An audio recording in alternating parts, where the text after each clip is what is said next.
Oke, wah saya terpaksa melakukan itu tadi karena memang dia kalau hilang detiknya kita nggak bisa rekam dia, nggak bisa dokumentasikan dia. Ini sayang. Jadi akhirnya saya harus ambil keputusan tadi di waktu ujung itu saya harus hentikan. Minta maaf. Dan saya harap teman-teman segera kembali ya. Saya coba invite lagi Mas Hudi. Nah, jadi kali ini mungkin dengan waktu ya untuk yang perdana ya Teras Dokter Hari tampil sampai 3. Makasih banyak nih Mas Hudi. Wah, semoga kon-kon kembali lagi. Mari, mari.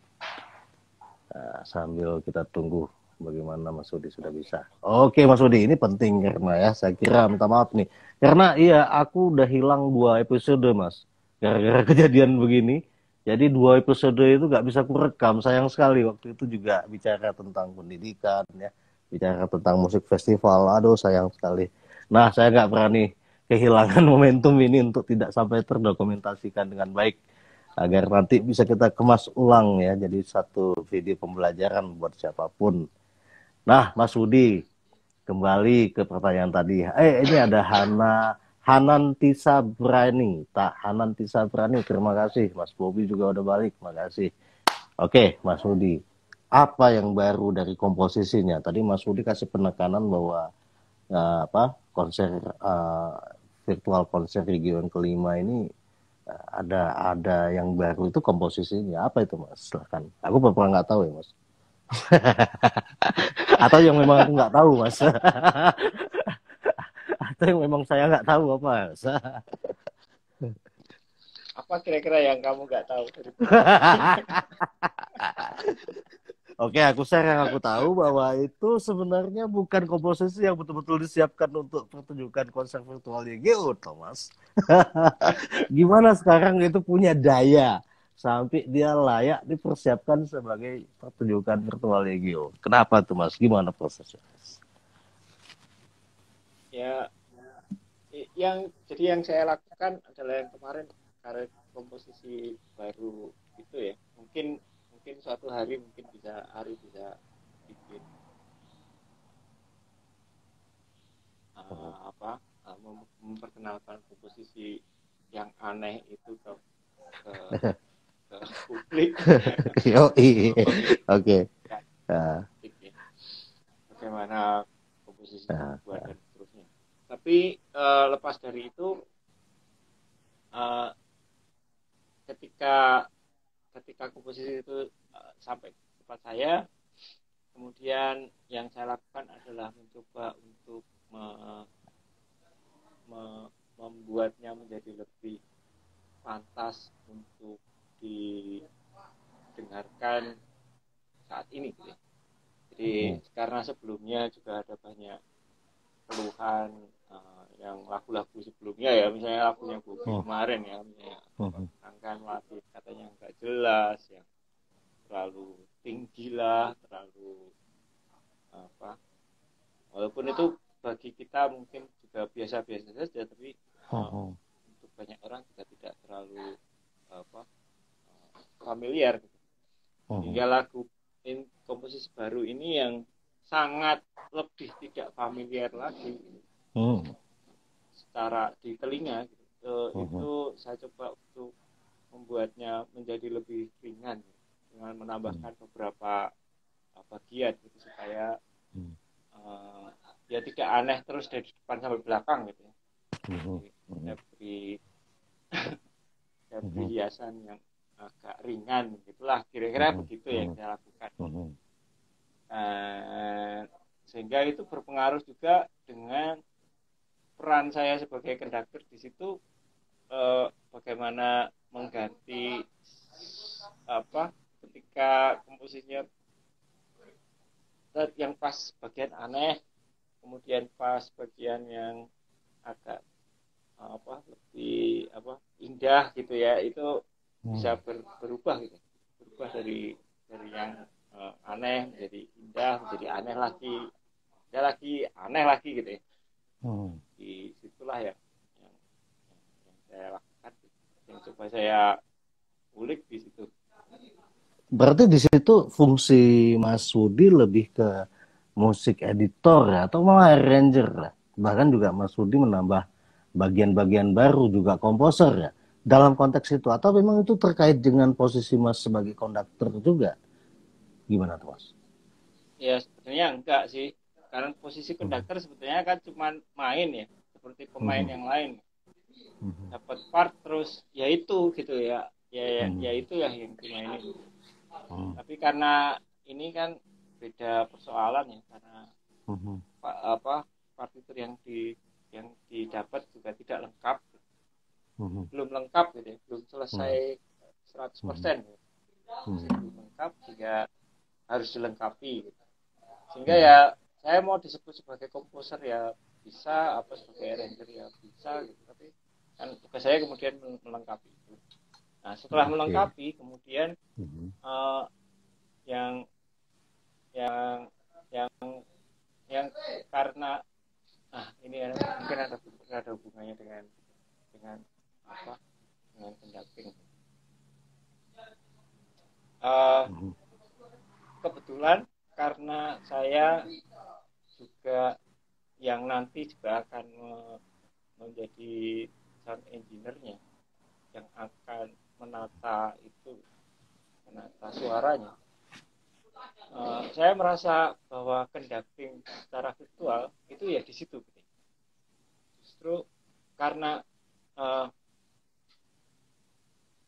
saya tahu apa yang saya mau dari yang ingin saya apa maui dari musik itu, maka ketika saya berperan sebagai sound engineer maka itu bisa saya optimalkan.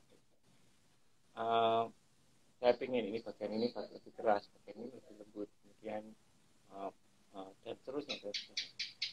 Si seksi ini jadi apa sih, seksi itu ngiringin yang mana, yang melodi, mana yang iringan, mana yang lebih keras, mana yang lebih lembut, dan seterusnya gitu.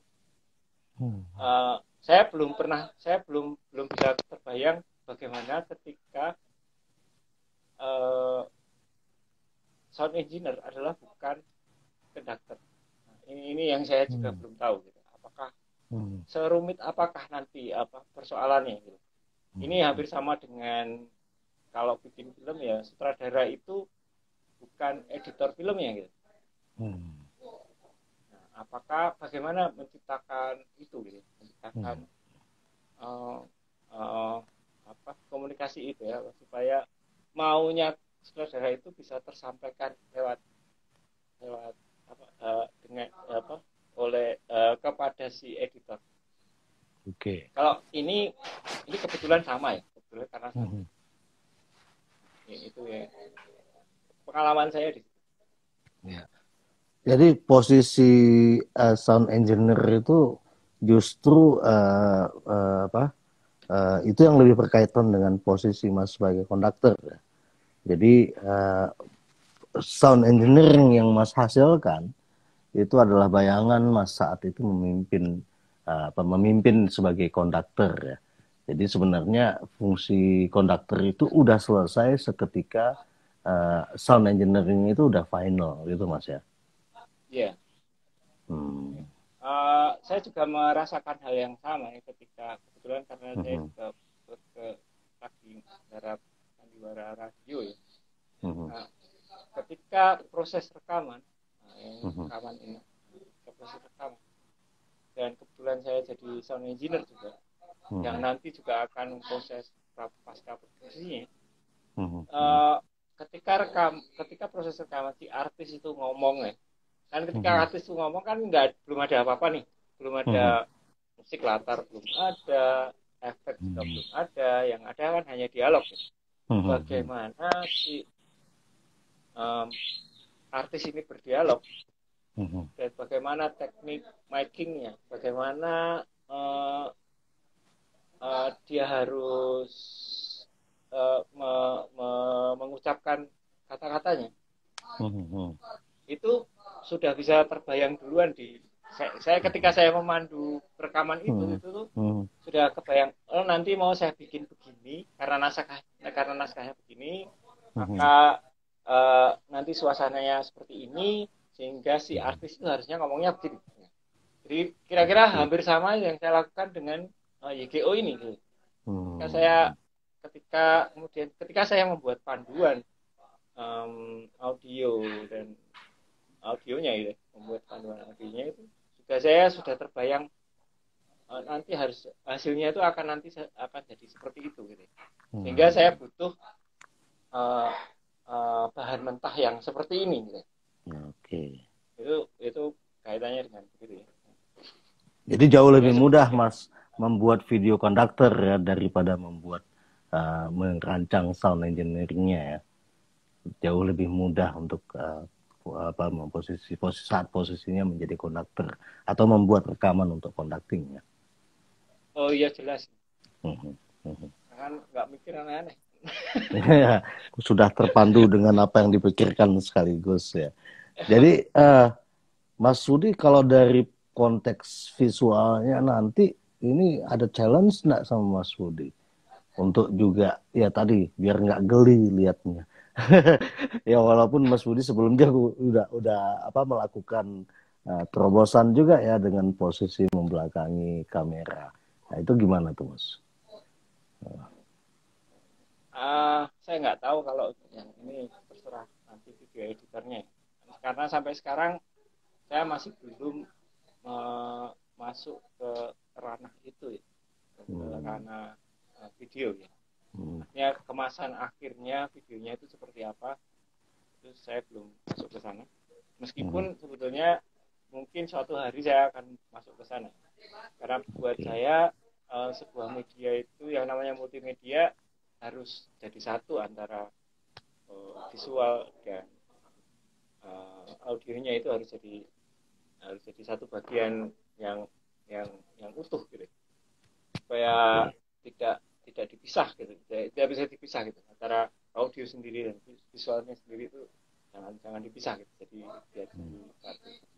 Untuk saat ini saya masih belum, jadi belum tahu bagaimana. Baik Mas, saya kira luar biasa ya, artinya kehadiran Mas malam ini ya, bahkan kita sampai extend 3 sesi ini.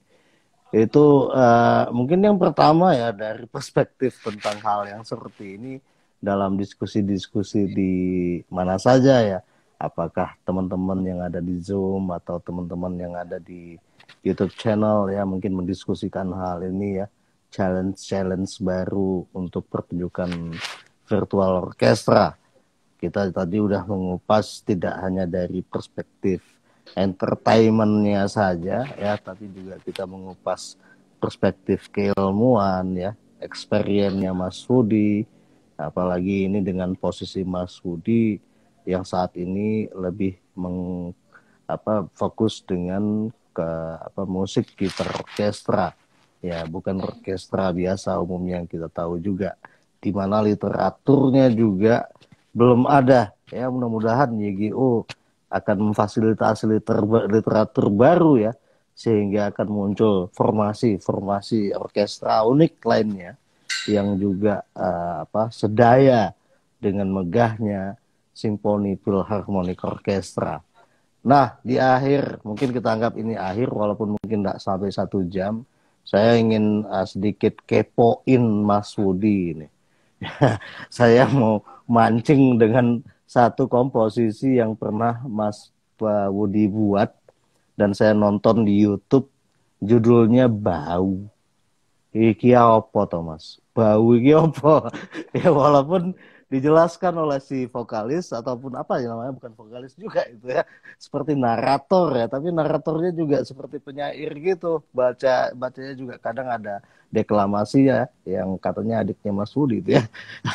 Itu saya kaitkan dengan perkenalan Mas Budi yang mengatakan pernah jadi sekretaris ya, ataupun ketua RT PJS di tempat tinggal sebelumnya. Jadi gimana tuh Mas kalau berkarya itu seperti apa sih? Sampai ada yang se-ekstrim Bau itu, bahkan tadi juga main lagrimanya juga tingkat Yahut lah untuk ukuran gitaris Indonesia. Jadi wilayah musikalitas Mas Budi ini menjangkau hal apa saja Mas? Apa yang menjadi ketertarikan Mas dalam fenomena keseharian ataupun fenomena perkembangan ilmu, teknologi, keterampilan ya, yang Mas jadikan, yang menurut Mas itu menjadi ciri-ciri utama atau karakteristik Mas dalam berkesenian lah umumnya atau berkarya musik. Gimana Mas? Bagaimana menikmati karya seorang Woody Satyadharma? Gimana caranya ya itu terserah aja. Artinya begini, karya itu sebetulnya awalnya itu gini apa itu saya buat dari sebuah cerpen gitu. Jadi cerpennya ayah saya gitu. Saya buat. Jadi awalnya sebetulnya karena iseng aja ya. Waktu itu mau ada acara apa ya, nggak lupa ya. Tapi terus kemudian saya harus tampil dengan adik saya berdua gitu. Mau main apa gitu. Akhirnya saya buat satu puisi yang orang bilang itu ya mungkin yang di ngomongin kita kemarin di Top ya. Musikalisasi puisi itu saya bikin itu satu puisi satu dan yang aneh satu dah apa ya cerpen aja deh gitu. Musikalisasi cerpen gitu lah. Oke. Walaupun saya nggak bilang itu musikalisasi cerpen. Terus waktu itu sempat kemudian ada acara itu yang saya main bareng-bareng sama Rahmat dan teman-teman dengan Gawat Diva itu di Semarang juga. Dan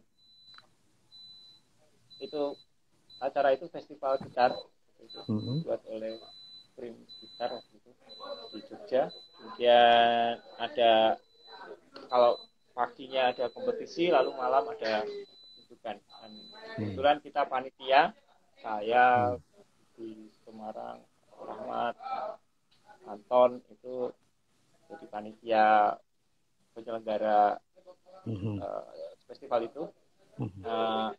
Lalu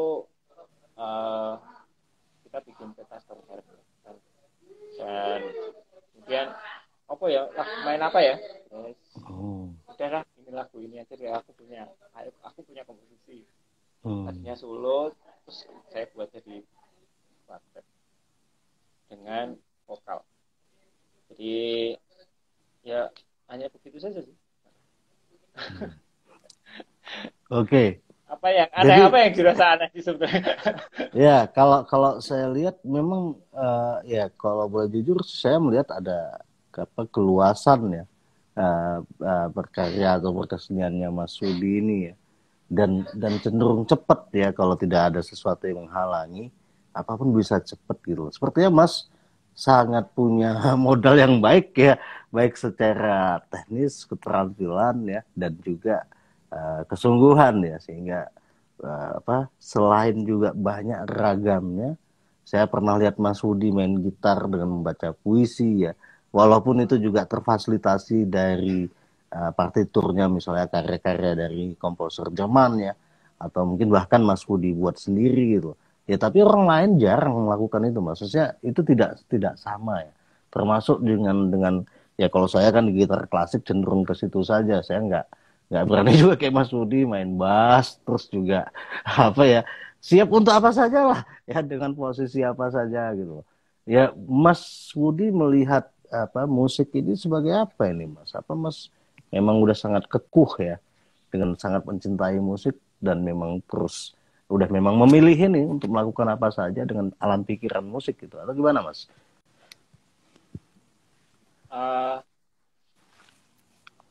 Mungkin itu tidak akan saya pikirkan hal ini tidak akan saya tidak terpikir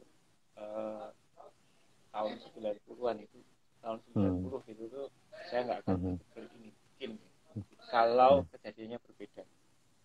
Jadi ketika saya masuk visi saya sudah jadi juara Indonesia gitu. saya sudah sangat terkenal gitu ketika masuk ini, ya kan? Yo, iya.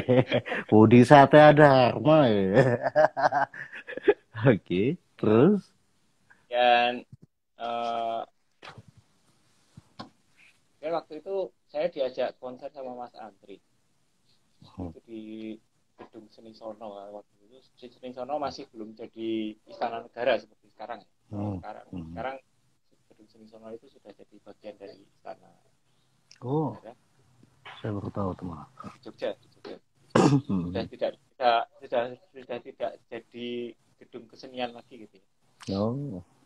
Itu, dan waktu itu saya ingat gitu, waktu itu sebetulnya itu konsernya Mas Andre dan saya hanya diminta untuk membantu.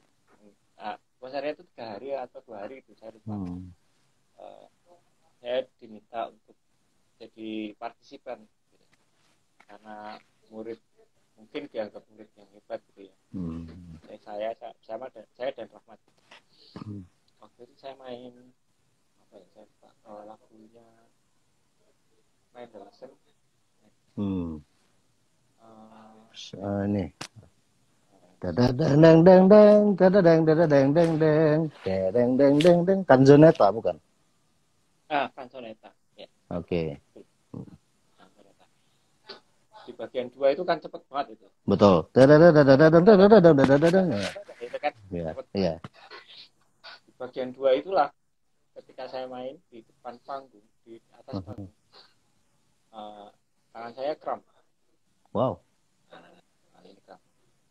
Dan ya dengan sekuat tenaga akhirnya pokoknya lagu itu harus selesai. Oke. Sudah selesai. Saya main, selesai. Pulang, istirahat.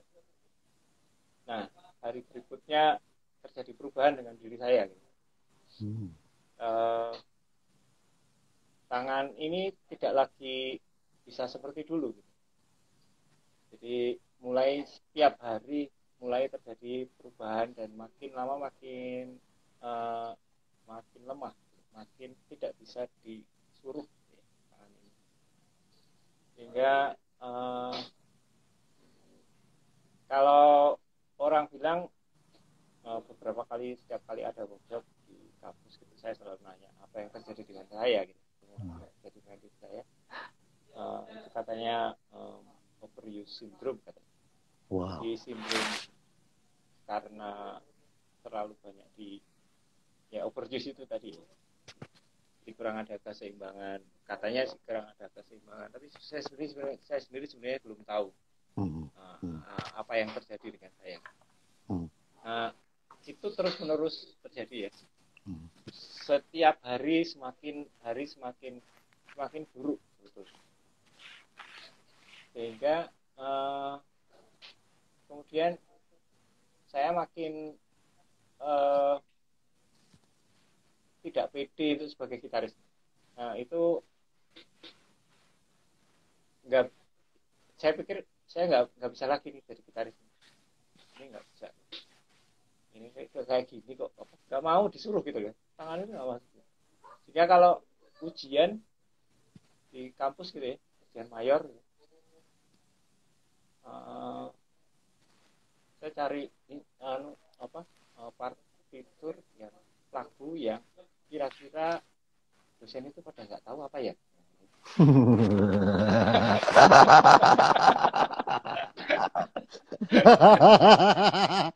Sebenarnya sama strategi kita, Mas. Kalau saya sih tapi kan kamu kan nggak banyak sumbernya. Kalau saya punya banyak.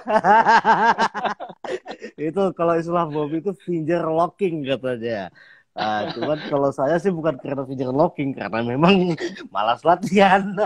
Jadi cari siasat. Tapi oke, Mas, dari situ terus gimana tuh, Mas? Nah, kemudian karena saya bosan dengan begitu terus ya, artinya kemudian ini saya nggak bisa, ini gini terus. Saya membohongi orang terus gitu ya, saya merasa begitu ya. Ya saya dapat A. Gitu. Ya memang masih bagus gitu, main saya itu masih bagus. Dan orang juga masih bilang kalau main saya masih bagus. Kayak dianggap dewa gitulah gitu lah. Oke. Saya merasa begitu lah. Ini risih sekali saya sebetulnya gitu. Saya sebenarnya nggak bisa main ya, aku tuh nggak bisa main. Tertipu dengan strategi tadi kali ya. Tapi coba ya namanya sekolah butuh nilai bagus kan. Tapi nyatanya tertipu juga ya. Nah, kemudian itu musik saya itu kemudian karena saya malas lagi, tidak lagi bisa main gitar, dan sampai ke satu saat di mana saya sangat ngeri lihat gitarnya. Oh. Ya, itu sampai ini instrumen yang sangat mengerikan gitu waktu itu. Gitar itu saya anggap gitu ya. Sehingga waktu itu gitar itu saya punya koleksi gitar banyak waktu itu. Saya jualin. Banyaknya berapa, Mas? Ada 5. Sombong. Sombong deh. Jual perang semua ya. Waduh, aku kok nggak kenal waktu itu, Mas. Bukan nggak kenal ya, udah terpotong duluan ya. Wah, pasti murah, pasti cepat minatnya. Oke. Iya, jadi saya pengen cuma cepet aja dia pergi dari depan saya gitu. Saya hanya menyisakan satu gitar yang mencelakai saya ketika konser itu. Itu saya jual. Nah, waktu itu terapi sudah banyak sekali. Berkali saya ke dokter syaraf waktu Pak Damsoro Muradio almarhum, yang Pak Damsoro itu pianis juga. Dia seorang dokter saraf tapi juga seorang pianis yang ada. Terus dia mencoba merawat saya, terus kemudian ada beberapa sesi saya harus fisioterapi tiap hari itu. Jadi tiap pulang sekolah, tiap pulang kuliah gitu, mampir dulu ke rumah sakit terapi untuk fisioterapi. Besoknya setiap hari itu sampai berapa bulan saya lupa. Tapi itu tidak membuahkan hasil apa-apa. Karena setiap kali saya fisioterapi itu, si terapisnya selalu memberi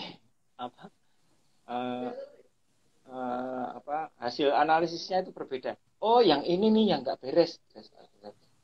Besok oh yang ini nggak beres. Ini gimana sih?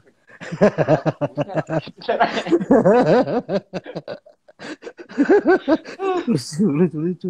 Oke. Kemudian pernah banyak gitu ya, banyak hal ya lakukan. Gimana caranya nyembuhin tangan itu gimana sih gitu ya. Gitu. Akhirnya ya misalnya termasuk juga ada tetangga di kampung gitu, karena ya, dia stroke, terus mengundang seorang akupunturus dari Cina langsung. Dia tinggal di situ dan tiap hari karena dia harus di jarum gitu, sehingga karena cuman untuk satu orang, kemudian itu kan waktunya dia jadi longgar, kemudian dia dibuka juga untuk umum siapa yang mau. Itu juga sama ya. Hasilnya tidak signifikan. Akhirnya saya berubah ke digital. Tapi bagaimana saya tetap bisa bermusik. Satu, saya masih bisa bikin komposisi. Dua, saya bermusik digital. Nah, dari situlah kemudian saya mencoba untuk melihat banyak musik ya. Jadi kemudian sebenarnya tadinya saya tidak pernah bermimpi untuk jadi komposisi. Bikin komposisi itu nggak pernah bermimpi itu. Dulu mimpi saya itu pengen jadi pemain sebetulnya. Tapi ya karena begitulah. Kemudian saya jadi pemain, jadi bikin komposisi. Walaupun bikin komposisi pun awalnya hanya dari bikin aransemen itu kan sudah banyak ya.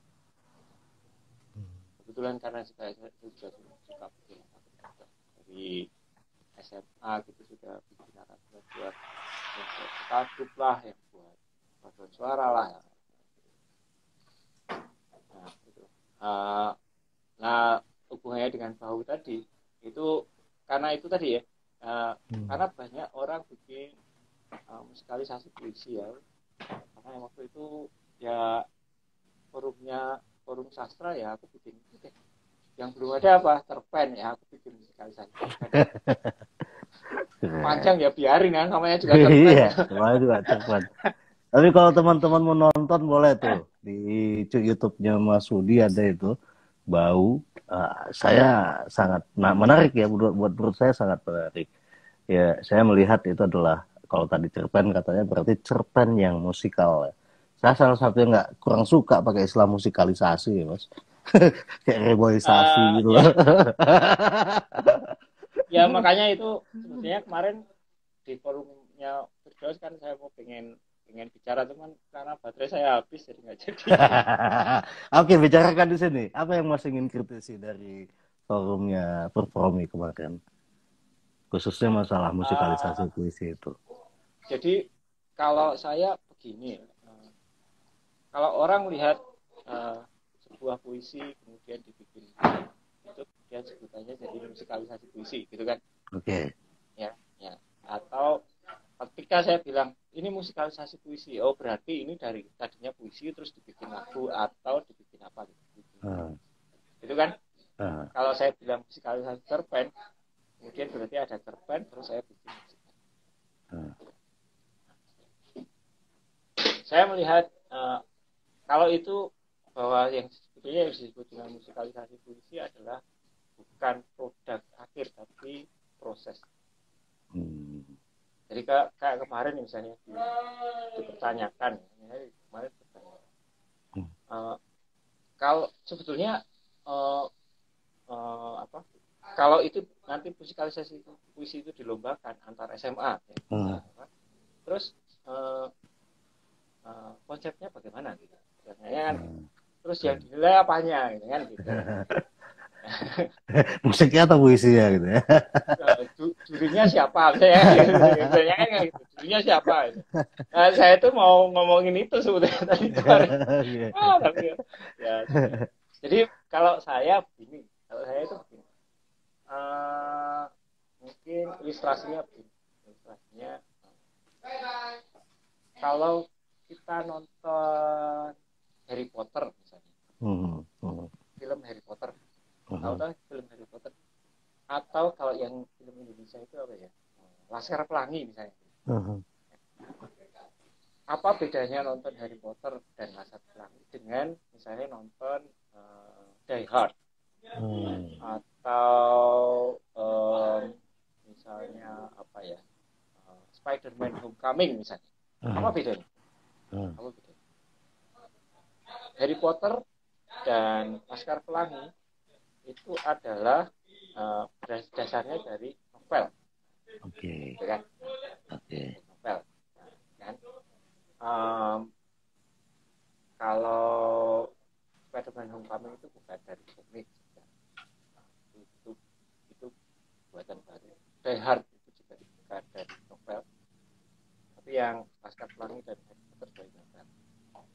Nah, ketika film Harry Potter itu muncul, banyak yang protes. Lebih bagus novelnya daripada filmnya. Nah, kalau menurut saya ya jelas lah. Oh, novel itu bukunya tebal sekali, nggak ada gambarnya sama sekali kok. Isinya tulisan semua. Ya jelas bagus novelnya. Karena bayangan imajinasi pembaca itu ada di sini semua gitu. Tidak di mata gitu. Ya kan ada di otak semua gitu. Dari Potter itu wajahnya kayak gini, begini segini, tingginya segini, rambutnya lurus. Rambutnya lurus itu yang kayak apa ini? Lurusnya itu lurus seberapa sih? Poninya itu seberapa, segini apa segini gitu kan? Itu semua ada bayangan di. Nah, ketika sudah nonton film, loh kok gini, loh kok gitu kan, gitu jadi gitu. Berbeda dengan bahasanya, dengan bayangannya gitu. Nah, kemudian kemarin juga pas di perform itu kan dipertanyakan, ini jurinya siapa kalau dilombakan? Ini sastrawan atau musisi gitu. Hmm. Nah, itu juga kemudian pertanyaannya sama dengan ketika kita nonton Harry Potter. Yang kita tonton apa? Film atau novel?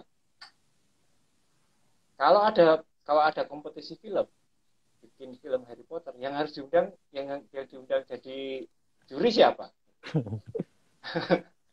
Itu pertama. Yang kedua, misalnya, yang kedua, ketika kita seorang dalam tradisi musik klasik itu ada itu ya, ada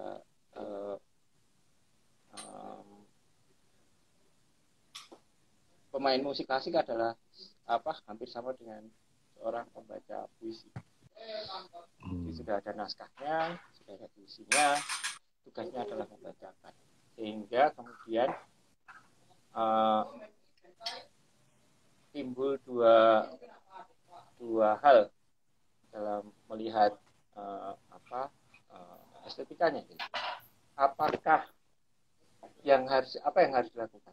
Menghadirkan si pembuat puisi itu atau menghadirkan interpretasi si pembaca atas puisi itu? Mana yang lebih baik?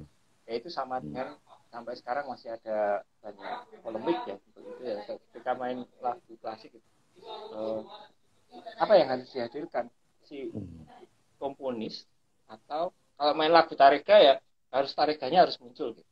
Atau yang kalau saya main tarika, apakah harus saya yang memunculkan tarika versi saya?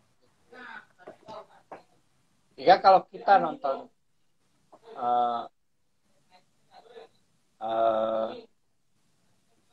pertunjukan musik klasik itu, kita tonton apa?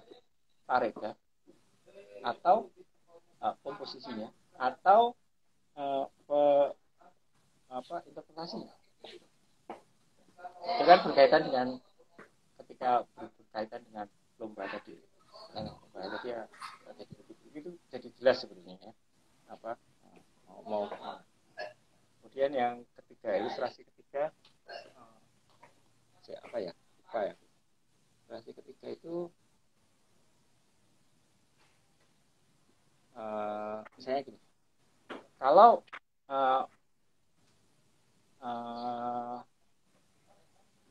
banyak lagu yang diciptakan, lagu itu diciptakan lagu yang mungkin melodi sama yang bikin liriknya berbeda. Lagu ini yang bikin lagu si ini, yang bikin lirik itu. Ambil yang sama ya. Misalnya naik-naik ke puncak gunung gitu aja deh. Kalau seandainya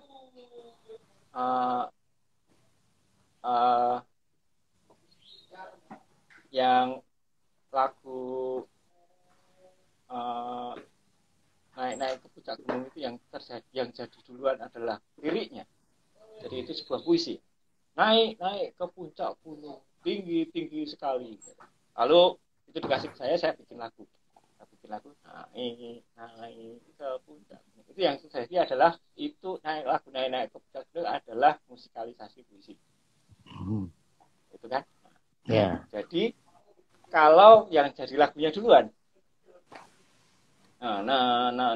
dikasih ke penyair, lalu dikasih ini aja deh, naik ke puncak. Hingga itu yang terjadi adalah puisisasi lagu. Puisisasi lagu.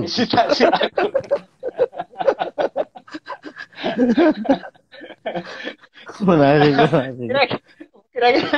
Kira-kira begitulah apa. Jadi kan betul lah. Sebetulnya juga puisi gitu. Sekarang balik lagi ke misalnya di dalam musik ada sebuah musik itu ada dua hal. Yang terakhirnya, ilustrasi yang terakhir, musik itu ada dua jenis. Ada musik analog, musik program dan musik absolut. Kan? Musik absolut adalah musik itu sendiri, dengan musik program adalah musik yang ada program di baliknya, ada kisah atau ada latar belakang penciptaan. Jadi udah tahu tak? Udah tahu tak?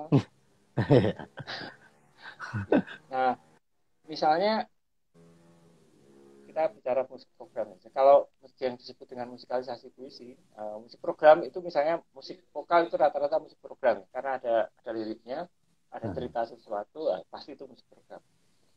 Nah, misalnya kita lihat di zaman klasik ada Giuliani. Giuliani itu membuat satu komposisi yang dikasih judul Grand Sonata Eroica. Sebuah sonata dan ada eroikanya, dan eroika itu bercerita tentang Napoleon Bonaparte, dan itu berdasarkan lukisan Napoleon Bonaparte yang angkat pedang itu. Nah, yang itu lukisan itu kemudian banyak ditiru oleh siapa ya? Basuki Abdullah kalau nggak salah, untuk jadiin diganti dengan Diponegoro itu loh. Oke. Ikon Diponegoro yang paling pas untuk di Indonesia. Padahal itu cuma ganti. Oke. Jadi karya itu berdasarkan lukisan Napoleon Bonaparte. Terus Tchaikovsky dia bikin Overture 1812 itu, 1812. Itu berdasarkan lukisan, saya lupa, lukisan orang Rusia sih. Itu lukisan tentang penyerbuan tentara Rusia menyerbu Napoleon yang salah jalur itu loh, yang masuk ke lewat dari utara kalau nggak salah. Terus ternyata medannya itu isinya salju semua, sehingga semua sebelum menyerang sudah kehabisan energi, kehabisan makanan, ada yang sakit, ada yang mati gitu. Jadi gara-gara salah. Nah, ketika kita nonton konser Overture 1812 atau kita nonton pertunjukan gitar solo yang main Grand Sonata Eroica, yang kita tonton apa? Musik atau lukisan? Musik. Saya kok nggak tahu, diceritakan tadi nggak tahu itu lukisan dasarnya. Nah, tapi kan, saya pernah ada musik ya, gitu. Nah, sekarang kalau balik lagi ke kemarin di Perpromi itu menampilkan murid-muridnya Firdaus yang menyanyikan puisinya siapa gitu ya. Nah, lalu kemudian dipertanyakan, itu jurinya siapa? Itu jurinya harusnya sastrawan dan musisi yang nanti mereka harus bekerja sama dengan untuk menentukan siapa yang baik. Nah, sekarang kita lihat saja, balik lagi ke situ. Ketika sebuah puisi dijadikan musik, yang kita tonton itu apa gitu? Musik atau puisi gitu. Nah, kalau sudah musik yang kita tonton itu musik atau puisi ya, kalau itu kan sudah jelas loh. Jurinya siapa? Sastrawan atau komponis, kan sudah jelas kan? Iya. Nah, jadi kalau dengan ya. Jadi sehingga kalau menurut saya yang disebut dengan musikalisasi puisi itu adalah sebuah proses. Sebuah proses membuat komposisi gitu. Iya. Bahannya sudah ada karena sudah dikasih bahan gitu loh. Itu musik program. Iya. Bikin bahan itu ada ide musik program yang salah satu ide itu aja. Puisi, idenya puisi gitu. Mau dibikin musik vokal ya tinggal dibikin lagunya gitu. Bikin lagu nggak usah bikin liriknya deh gitu. Seperti saya ya, karena saya nggak bisa bikin lirik kalau saya punya masalah dengan itu dari dulu gitu. Saya nggak bisa bikin puisi sehingga saya nggak bisa bikin lirik kalau bikin lagu.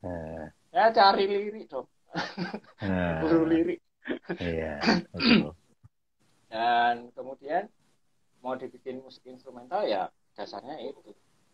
Nah, musikalisasi puisi adalah sebuah proses membuat komposisi, bukan hasil akhir komposisinya. Hasil akhir komposisinya ya nek ngelakuin musik ya musik gitu. Kalau jadi lukisan, nah sekarang kalau ada puisi terus lukis, nah yang kita lihat apa, puisi apa lukisan gitu kan, jadi Oke. nah, Ya, kritik yang itulah. sangat sangat baik ya dan berdasar sekali ya. Ini Mas Agus juga nambahin nih, mungkin ada perpindahan status puisi ketika dimusikkan Oh menjadi ya, nah lirik. itu. Nah Nah, saya buat saya yang begitu itu sebutannya adalah alih media. oke. Itu sudah ganti medianya. Jadi Ah, sebenarnya media yang sudah berganti ini ya punya risiko sendiri-sendiri. Seperti dari ya, novel ke film itu punya risiko sendiri. Jadi nggak bisa ya, disejajarkan gitu. Oh, ya. bagus novelnya ya iya pasti lah, jelas. Mungkin keteledoran ataupun kesalahan ini, salah kaprahan ini juga terpelihara karena salah satunya yang kayak Bobby bilang. Nah, soalnya kalau amatir selalu bisa dijudging oleh pro. Itu yang jadi lahan lomba.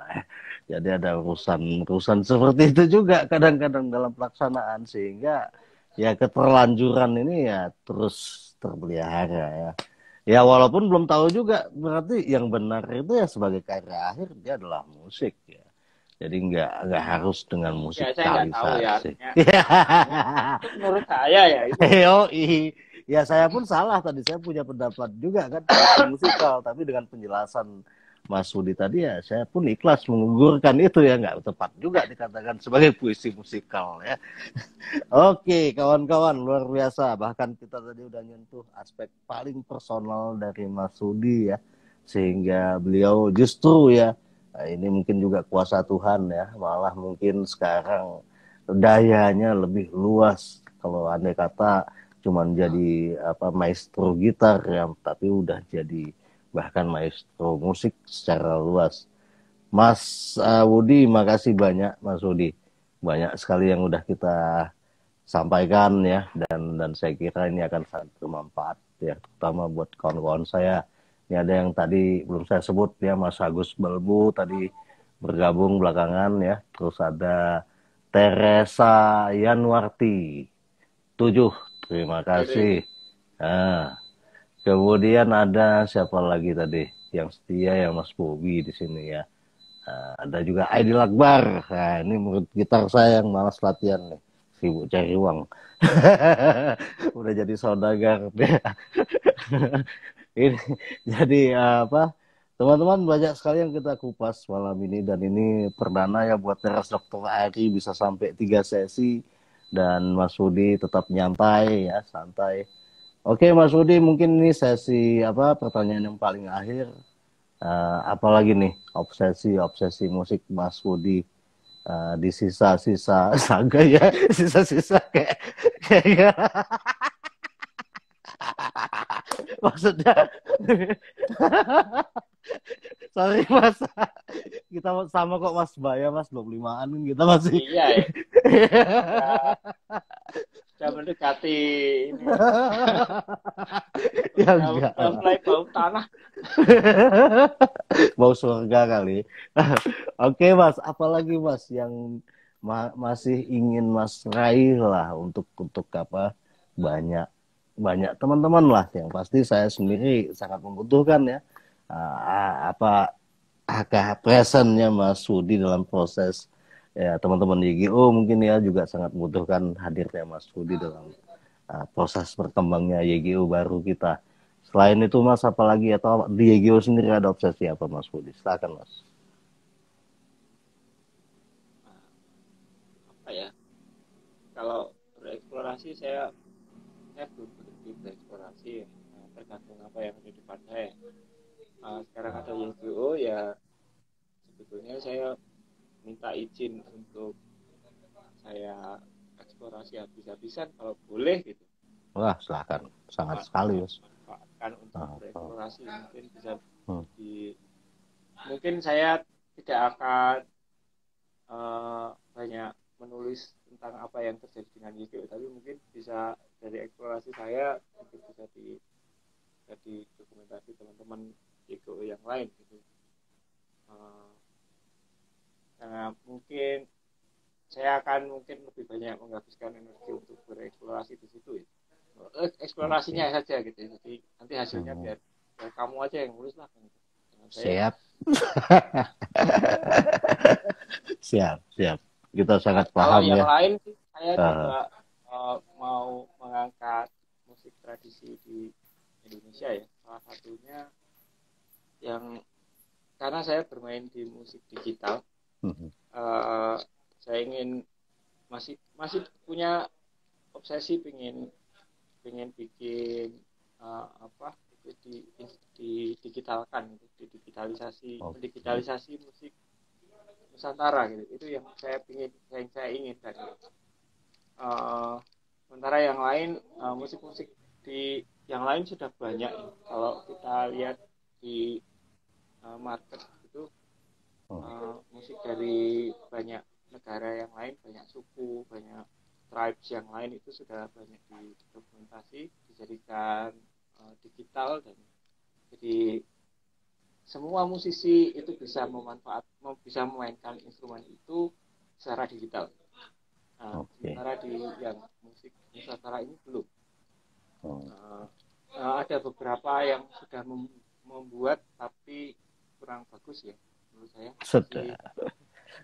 Masih apa ya? Masih sangat karena masih sangat apa? Mentah. Elementer gitu ya, elementer. Jadi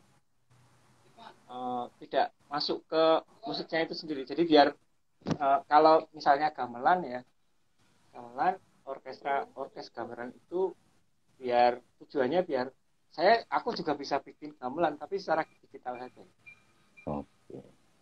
Kira-kira itulah ya obsesi saya. Mungkin musik yang lain gitu ya, musik dari mana-mana, terutama juga vokal mungkin, karena vokal itu juga vokalnya juga unik ya.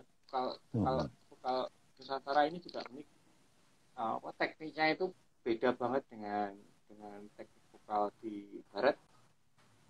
Itu juga pengen banget kalau bisa disampling gitu, supaya semua orang bisa bikin pakai itu gitu. Bisa bikin tembang Jawa, bisa bikin mungkin musik nyanyian Aceh mungkin gitu ya, dengan bahasa Aceh tapi secara digital ya, sehingga menurut saya itu yang kemudian bisa membuat musik Indonesia menjadi internasional gitu. Karena di sekarang ini punya digitalnya, saya kira begitu sih. Siap, luar biasa. Dan tentu saya kira banyak pikiran-pikiran baik yang juga mungkin selaras dengan pikirannya Mas Rudi ya, obsesinya Mas Rudi. Ya saya kira ini belum ketemu saja. Kalau udah ketemu ya, saya percaya semua pikiran baik pasti bertemu. Dan ketika bertemu akan terjadi hal yang sangat luar biasa. Ya saya kira Mas Rudi, terima kasih Mas Rudi. Rasanya udah melelahkan Mas Rudi ini. Terima kasih waktunya. Dan saya tahu Mas Rudi sedang sibuknya juga mempersiapkan onderdil ya untuk YGO, untuk perangkat kerja YGO. Ya kita semua pastikan nanti jangan sampai ketinggalan ya sepak terjang YGO, di mana Mas Rudi saat ini adalah musik directornya, arranger juga, komposer juga, konduktor juga, dan tentu juga mengeksplorasi potensi dari teman-teman semua di YGO. So nanti kita akan adakanlah sesi khusus tentang YGO karena memang jujur istimewa sekali, dan kemarin juga kita sempat seminar kan ya di Solo ya, dan sambutannya sangat baik. Jaya YGO ya, Mas Budi sehat selalu ya, keluarga juga salam sama si mbaknya. Saya nggak tahu nama bojomu Mas jenengi Mas, lupa Gus nama mbak. Ada sini ya. Ini kayaknya udah keluar tadi kayaknya. Udah agak lagi yang sesi ketiga. Ya, ini ada Robertus Suryadi juga, Robertus Suryadi. Siapa Mas nama Mbak? Lupa aku Mas. Mbak Nanti Sapriani mungkin masih ada. Oh, Nanti Sapriani. Udah nggak ada lagi. Sorry. Ada tadi ya di depan saya. Ada. Ya, Hananti Sabriani. Oh ya Mbak, makasih banyak Mbak. Setia sekali. Juga sehat selalu untuk Mas Budi, keluarga, anak-anak. Makasih banyak Mas. Kawan-kawan juga makasih banyak ya atas waktunya. Dan sebelum nanti ini jadi paket podcast yang luar biasa, nggak tahu kapan. Yang pasti saya nggak punya skillnya. Saya harus cari uang dulu ya untuk bayar orang buat ini ya. Jadi nikmati dulu apa adanya. Karena terfasilitasi di IG-nya saya apa Teras Dokter Ari, bisa dikunjungi kapan saja, di skip yang membosankan juga bisa. Yang pasti saya berusaha sekali agar kehadiran Teras Dokter Ari itu ya sedikit bernilai lah, setidaknya untuk pengetahuan ya, dan juga membangun kepercayaan diri bahwa kita luar biasa kaya ya, bukan hanya alamnya tapi juga manusianya. Ya, saya berharap dukungan Mas Budi juga untuk program ini terus berjalan. Dan sama-sama kita doakan YGO untuk tetap kuat, dan Mas Budi juga tetap menghadirkan hal-hal baru dari eksplorasi barunya. Baik, Mas Budi, makasih banyak Mas Budi ya. Terima kasih semua. Kita berakhir di sini. Assalamualaikum, selamat malam. Salam sejahtera untuk kita semua. Om Swastiastu, Namo Buddhaya Rahayu. Bye kawan, bye Mas Budi.